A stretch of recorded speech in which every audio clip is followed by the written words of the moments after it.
มื้อนี้ข่อยไปหาหยังกินรอเนาะก็ได้หลายเติบพี่เนาะย้อนว่าข่อยอยากรอเนาะก็เลยไปหาหยังอยากกินได้ยินคนโบราณว่าคันได้กินกินรอเฮ็ดให้หน้าตาเฮารอก็เลยลงทุนเนาะไปหาหยังเนาะเพื่อความรอได้บ่แม่นเพื่อความอยากกินเนาะเพื่อความรอเฮาต้องเฮ็ดทุกอย่าง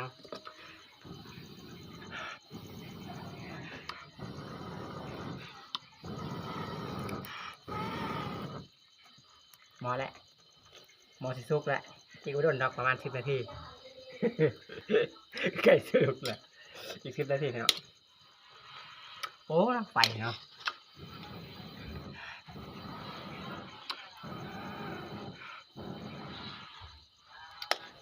โอ้ยนะนานสุกเถอะวะอยากรอเลยแต่ว่านานสุกเนาะพี่เนาะ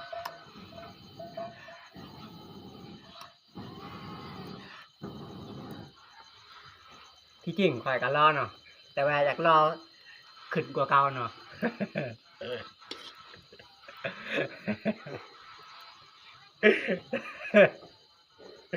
นี่ก็ได้กินจิรอผู้เดียวเบิดนี่เนี่ยแสดงว่ารอเลยพี่น้องถ้าว่าคนอื่นกินน้ำแสดงว่ารอเด้ก็กินผู้เดียวจึงรอเออ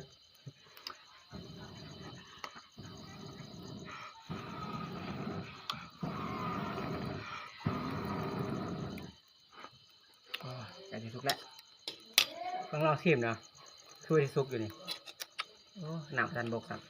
ขวดจะน้ำบกพี่น้องน้ำบกจึงสุกเนาะพี่น้อง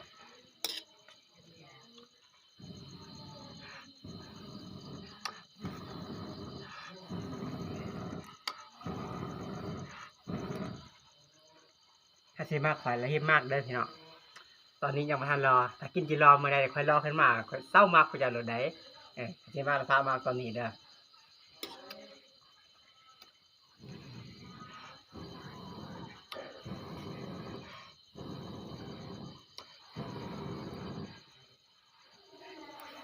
โอ้น้ำสุกแต่ว่าเดือดหอดได้หนึ่งเลยเพิ่มมาให้มันสุกไวอ่ะมันน้ำสุก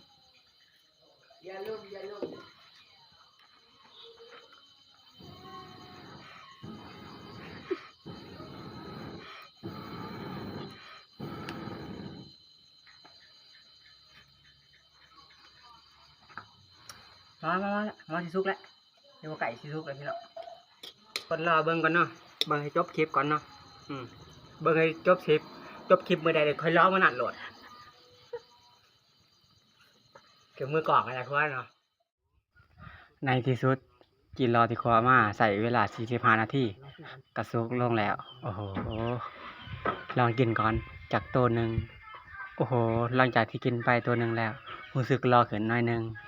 ถ้ากินมัดนี่โอ้โหไม่อยากว่ารอสุดๆ very good